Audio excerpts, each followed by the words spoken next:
योगी जी की सरकार है, यहाँ इलाज होता है बढ़िया वाला, ठीक हो जाएंगे, किसी को छुएंगे नहीं भविष्य में। कि हम मोमडन है, ये हिंदू है, वे उस चीज़ को बर्दाश्त नहीं कर पा रहे थे। जो शांति प्रिय लोगों की भीड़ है तो इन्हें शांति सही से हो जाएगी, सबको ठंडा करेंगे, चिंता न करो। सीधा कहने लगे टैटवा दबा दो इनका। अच्छा, ये भी बोला? हाँ जी, ये भी बोला कि टैटवा दबा दो। किसने बोला ये? आसिफ अली ने बोला। कि भीम और मीम साथ भाई भाई? नहीं जी, कोई भाई नहीं है, इन जैसा गद्दार कोई नहीं है। मांग नहीं कराएंगे, हम कराते हैं, मांग नहीं करते हम। प्रोफेसर नितिन ने सिर्फ एक गलती की थी कि उसने दूसरे धर्म की लड़की से शादी की थी। उसे नहीं पता था कि मजहब की दीवारें इतनी बड़ी होंगी, इतनी कठोर होगी कि इसकी कीमत उसे अपनी जान देकर चुकानी पड़ेगी। सिर्फ नितिन नहीं बल्कि उनके भाई अमित की जान भी खतरे में थी, लेकिन अमित किसी तरह से बचकर बाहर आए। अमित, किस तरह से ये पूरा मामला हुआ, मुझे बताइए। साहब, इसकी जो घरवाली थी वो मोमडन थी। 1 साल पहले इन्होंने लव मैरिज की थी, आर्य समाज मंदिर में शादी। उसका सर्टिफिकेट वगैरह हमारे पास सब कुछ था, लेकिन इस शादी से हमारा परिवार तो खुश था, उस लड़की का परिवार खुश नहीं था। जब शादी करके आई ये लड़की तो इसने अपने घर पे फ़ोन किया, कहने लगे पापा जो भी बोलते हैं इनमें, अब्बा या हाँ जो भी, मैंने शादी कर ली है। तो उन्होंने एक ही बात कही इसको फ़ोन पे, कहने लगे कि शादी तो तूने कर ली, लेकिन हम इसे मारेंगे ज़रूर। पहले फ़ोन पे? पहले ही जी, ये शादी वाले दिन की बात है। अच्छा। हाँ जी। फिर अभी रहते सहते उसको 10-11 महीने हो गए थे हमारे पास में। प्रेग्नेंट भी है वो, 9वां महीना चल रहा है उसका, 2-4-10 दिन में बच्चा होने वाला है। रविवार को उनकी कुछ कहासुनी हो गई दिन में, खाने वाने के पीछे वो लेट उठी होगी, हो गया कोई हाँ जी घरेलू। तो वो उसकी घरवाली अपने घर चली गई। घर जाने के बावजूद पता नहीं उसके मन में क्या आया, उन्होंने क्या उसको पढ़ाया, क्या शिक्षा चली उसके घर में। हमें तो अगले दिन फ़ोन जब आया तो उसके चाचा का और उसके पापा का फ़ोन आया, कहने लगे भाई ये तो गलती सलती तो होती रहती है आपस में, एक दूसरे से लड़ाई झगड़ा। अच्छा। तुम यहाँ पे आ जाओ, भोपुरा बुला रहे थे। मैंने कहा भाई हम भोपुरा नहीं आएंगे, तुम यहाँ पे आ जाओ। फिर उन्होंने दोबारा फिर फ़ोन किया, कहने लगे चलो जावली आ जाओ। मैंने कहा जावली भी नहीं आने के हम, तुम आओ हमारे यहाँ पे। कहने लगे घर हम भी नहीं आने के। मैंने कहा फिर कहने लगे ऐसा करो फाटक पे मिल लो हमें, बंद फाटक पे, बंद थला वाली पे। भाई की मेरी आपस में सलाह हुई कंसल्ट। मैंने कहा भाई मम्मी यहाँ थी नहीं, वो अपने घर गई हुई थी। कहने लगा ऐसे आदमी का कोई भरोसा भी नहीं, मतलब सोच भी रहे हैं अपने मन में। अच्छा। हाँ, क्योंकि धमकी दे रहे थे। हाँ जी हाँ जी। कहने लगा भाई ऐसा कर, इन्हें ताई जी को ले ले, एक हमारी कॉलोनी की ताई जी है।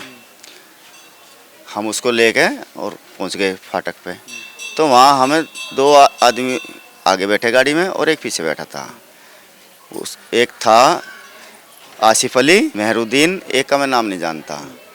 उन्होंने हमारे से अच्छे तरीके से बात करी, मतलब कुछ पल हमने ऐसे लगे कि सही में ये जो हम चाहते हैं वो उसी चीज़ के लिए एग्री। बहुत प्यारी बात है कि हाँ जी, बहुत उसी चीज़ के लिए एग्री है।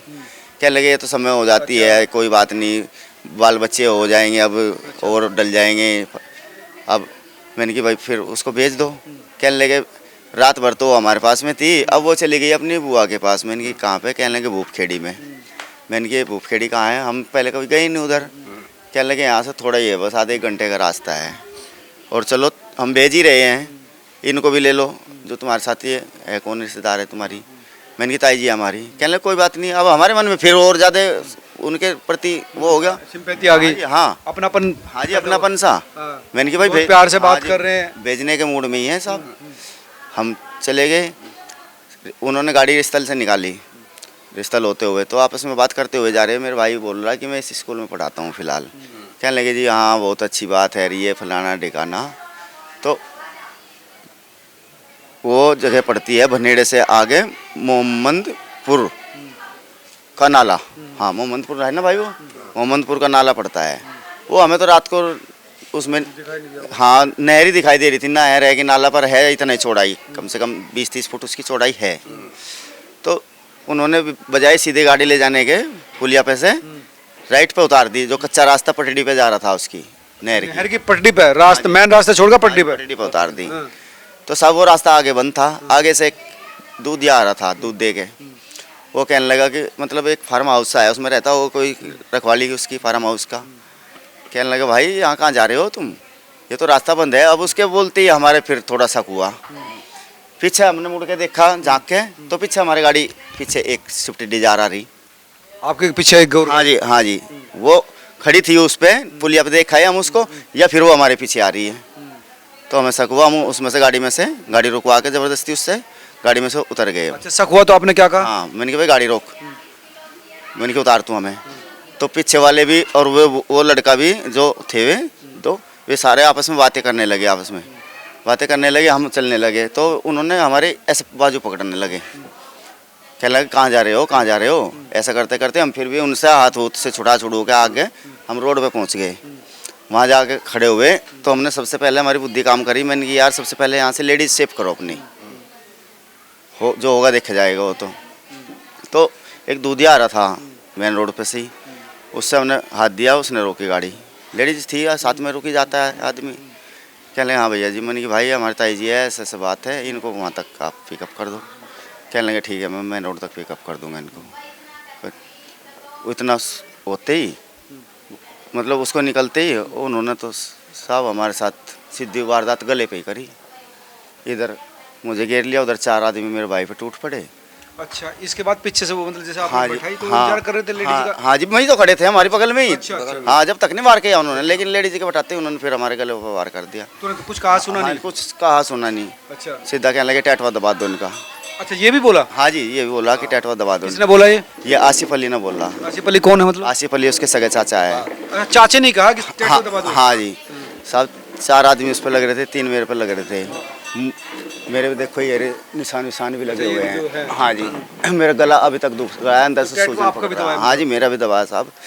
वो तो भाई के जब मेरे सामने प्राण निकल गए, मैंने सोचा यार, मैंने कि अब तो अमित अकेले ही जाना है, अपनी तो बचा, नहीं तो यहाँ तो सबूत भी खत्म हो जाएगा।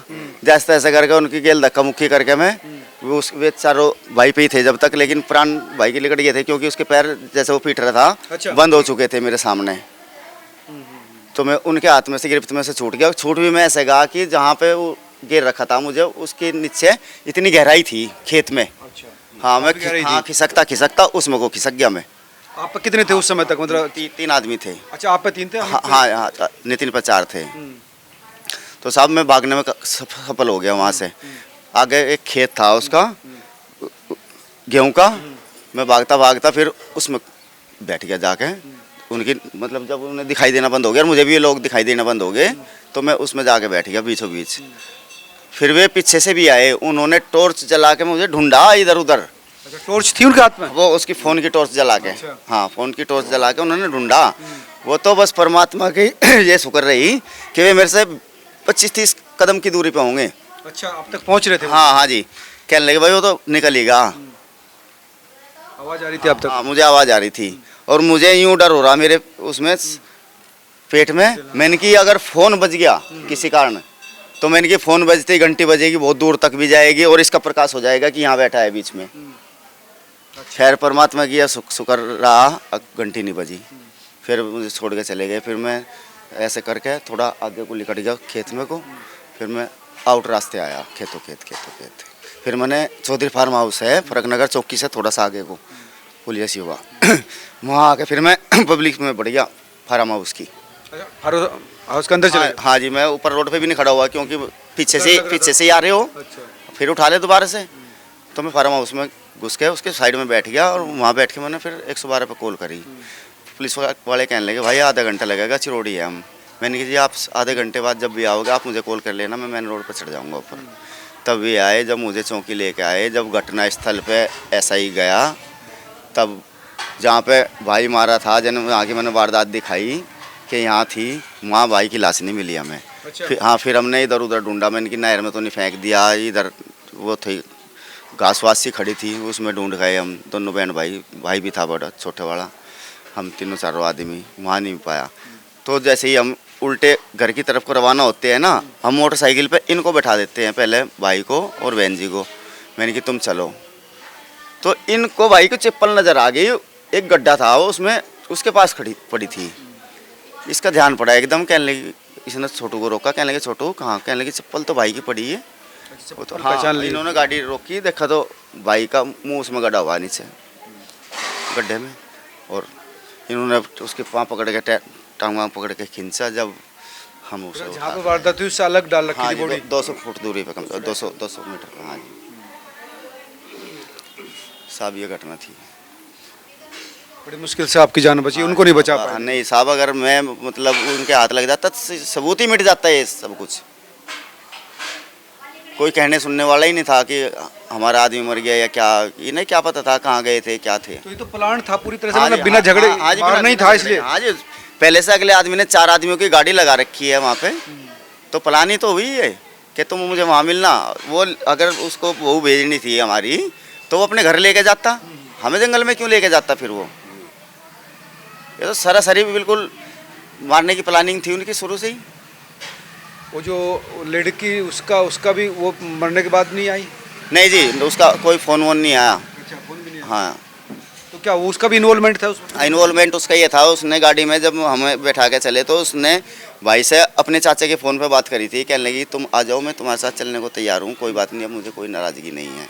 घर वालों ने मुझे समझा दिया। अच्छा, ये बात कही। हाँ जी, तो उसकी भी मतलब पूरी आपको इमोशनली। हाँ जी, उसने वहीं का एड्रेस बताया हमें कि यहाँ पे हूँ मैं, जिस जगह पे लेके जा रहे थे हमें, भूपखेड़ी। रहने वाले ये नवादा के हैं, जाना उसको अपने नवादा में जाने थे, ये पूरनपुर नवादा, गढ़ी नवादा। हाँ जी, तो सड़क से जाते हो। हाँ जी, हम तो गए नहीं साहब उधर कभी उस एरिया में, हमें तो कोई काम ही नहीं पड़ा। ये भाई ने पता नहीं कैसे लव मैरिज कर ली। लेकिन धमकी देते थे लगातार उसका चाचा। हाँ जी, उसने बहुत बार धमकी दिया उस बीच में भी क्या कहता था? कि जहाँ भी मिलेगा मारेंगे हम तुझे। ये तो बस बच ही रहा था क्योंकि इसने काफ़ी दिन से, जब से इसने यहाँ नौकरी भी छोड़ दी थी यहाँ की। अच्छा। हाँ जी, फिर ये अभी गायत्री कॉलेज में करके आया है बड़ौत वाले में।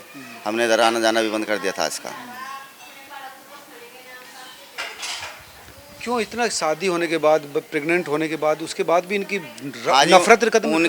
नफरत उनके मन में ये रही ना कि हम मोमडन है, ये हिंदू है, वे उस चीज़ को बर्दाश्त नहीं कर पा रहे थे। बहुत ज़्यादा परेशान थे इस बात को लेकर हुए कि हमारी लड़की हिंदू के घर में है। मुस्लिम तो कहते हैं कि भीम और मीम साथ भाई भाई। नहीं जी, कोई भाई नहीं है, इन जैसा गद्दार कोई नहीं है। भीम आर्मी वाले भी आए कुछ आपके पास? नहीं जी, हमारे पास यहाँ कोई नहीं आया अभी। कोई दलित नेता नहीं आया? नहीं जी, हमारे पास तो ये न्यूज़ वाले आ रहे हैं जो, और बाकी हमें किसी ने कोई सपोर्ट नहीं करी। अब आपकी जान को भी खतरा है कैसे? हाँ जी, मेरी जान को खतरा है। अगर मैं कोई बात हो गई, मेरे साथ घटना होएगी तो मेरे जिम्मेदार तो घटना की यही है ना। गवाह, जसनदीद गवाह हूँ मैं इस केस का अकेला। तो आपको भी सुरक्षा पुलिस से हाँ जी, चाहिए? पुलिस सुरक्षा देगी या नहीं देगी, लेकिन मैं योगी जी से गुहार तो कर सकता हूँ इस बात की कि हमारी सेफ साइड की जाए। क्या कहना चाहेंगे आप उत्तर मैं प्रदेश से? चाहूँगा साहब, उन 7 आदमियों का इनकाउंटर करना चाहिए योगी जी को। ये आदेश जारी करना चाहिए कि आगे से कोई मुसलमान आदमी हमारे हिंदू पर हमलावर ना हो। जो ये भाईचारे की बात करते हैं, बड़ी बड़ी बातें करते हैं, आज चुप हैं सब। नहीं साहब, कोई भाईचारा नहीं है, कभी अपना नहीं होता, कभी भी नहीं होएगा। ये पृथ्वीराज चौहान की सीख है और आज भी वही सीख मिली है हमें। पृथ्वीराज चौहान ने कईयों बार गोरी उसको माफ़ कर दिया था, लेकिन उसने एक मौका पड़ा था उसका, उसने उसको माफ़ नहीं करा था। अगर हम उनको चाहते तो वो हमारे कल इलाके में थे, परसों हमारे घर पे, कोई ज़्यादा दूर तो नहीं है। हम अगर हमारे हिंदू थे ना, हमारा मन इतना काटर नहीं है, अगर हम चाहते तो उनको यहीं रखते, अगर हमारी थिंकिंग गलत होती। लेकिन उनकी थिंकिंग गलत थी, वे पहले ही सोच के आए थे कि तुम ऐसे बच के आ जाओगे वहाँ से और सामने वाले आदमी पे ऐसा वार करना। तो ये सब ढकोचला है जो मीम की और भीम की बात करते, बोला दलित और मुस्लिम मिलकर अगर हम एक हो गए तो ये कर हाँ देंगे। जी साहब, वो मुझे नहीं पता, लेकिन ये मुझे नहीं लगता ऐसा कुछ है। हाँ भाई, विधायक साहब आ गए। तो सरकार से चाहेंगे कि एनकाउंटर हो इनका। हाँ जी साहब। लोनी के विधायक भी पहुंचे हैं परिवार को सांत्वना देने के लिए। ठीक करेंगे, जो जैसा योगी सरकार में होता वैसे ही होगा। एनकाउंटर होगा, एनकाउंटर की मांग परिवार कर रहा है। हमें करना ही चाहिए, होना ही चाहिए। ये शांति प्रिय समुदाय बताता है, तो ये उदाहरण है। वो बात हमारी अधिकारी से हुई है, ठीक करेंगे। आपने सलीम वास्तव के मामले में भी मांग की थी, तो वो तो मांग आपकी पूरी हो गई थी। मांग नहीं कराएंगे, हम कराते हैं, मांग नहीं करते हम। सलीम वाला हो मसला, ये गंभीर मसला है, और ये जो हुआ है बहुत दुखद है, पूरे लौनी को दुख है, पूरे प्रदेश और देश को दुख है। और ठीक हो रहा है और बढ़िया होगा, याद करेंगी पीढ़ियाँ। आज वो चुप हैं जो भीम की और मीम की दोस्ती की बात करते थे। ये उनकी क्या बात करेंगे, उनका तो अपना सब एजेंडा जनता सब जानती है, ये किसी के नहीं है, ये सब राक्षस हैं, जिहादी हैं ये, इनको कोई लिहाज शर्म नहीं है। इनको इस देश में जो जिसने रखा, जिन्होंने मक्कार नेताओं ने, वो मक्कार नेताओं को भी जो है जनता कभी माफ़ नहीं करेगी। लोग उनको फूल चढ़ाते हैं। देश धर्म के आधार पर बटा था ये, इस देश को नरक बनाने की साजिश की गई। अगर ये देश धर्म के आधार पर बटा था तो अगर देश में हिंदू समुदाय यहाँ रहता तो आज ये देश विश्वगुरु बन गया होता। सारे संसाधन हम लगा रहे हैं, सब जितनी भी मकान से लेकर राशन, हॉस्पिटल्स में आयुष्मान कार्ड, उसके बाद भी इतना दिमाग खराब है तो इसको ठीक करेंगे। पूरी तरह से प्लान करके वो महिला भी कह रही थी कि नहीं आ जाओ, मैं तैयार हूँ जाने के लिए। इसके ससुर, चचा, ससुर तमाम लोग कह रहे हैं कि हो जाती है, कोई बात नहीं, आप आइए। तो मतलब ये तो पूरी तरह से ऑर्गेनाइज था पूरा मामला। नहीं, वो होता ही है उनके यहाँ। अच्छा भाई, वहाँ तो योजनाबद्ध चलता ही है, तो जो है उसे ठीक करेंगे। ठीक लौनी में नहीं चलेगा ये लौनी में ये जो किया है, चुनौती देने का काम किया है, तो पीढ़ियाँ याद करेंगी, चाहे वो लड़की की साजिश हो या उन दूसरों की हो। जिस तरह बुला कर के तो 2 बच्चे बच गए, तो ये पूरा योजना थी। और ये भरोसा रखें, परिवार भी और ये लौनी भी और प्रदेश और देश भी, योगी जी की सरकार है, यहाँ इलाज होता है बढ़िया वाला, ठीक हो जाएंगे, किसी को छुएंगे नहीं भविष्य में। अरे चुनौती मान रहे हैं इसको आप, चुनौती मान रहे हैं इसको आप? चुनौती है ही है भाई, ये थोड़ी मतलब है जब शादी होगी और बच्चे रह रहे हैं उसके बाद घेर के मारना, तो ये तो वही है ना जो हिंसक जो पशु हैं। ये भीड़ जो है, जो शांति प्रिय लोगों की भीड़ है, तो ये शांति सही से हो जाएगी, सबको ठंडा करेंगे, चिंता न करो। ये थे विधायक लोनी नंदकिशोर गुर्जर, जिनका कहना था कि ये शासन को, प्रशासन को और शांति व्यवस्था को चुनौती देने की जो कोशिश की थी उसको स्वीकार किया जा रहा है, और जिस तरह की मांग परिवार कर रहा है उस मांग को भी पूर्ण किया जाएगा। आप तमाम लोग क्या सोचते हैं जरूर बताएं। नमस्कार।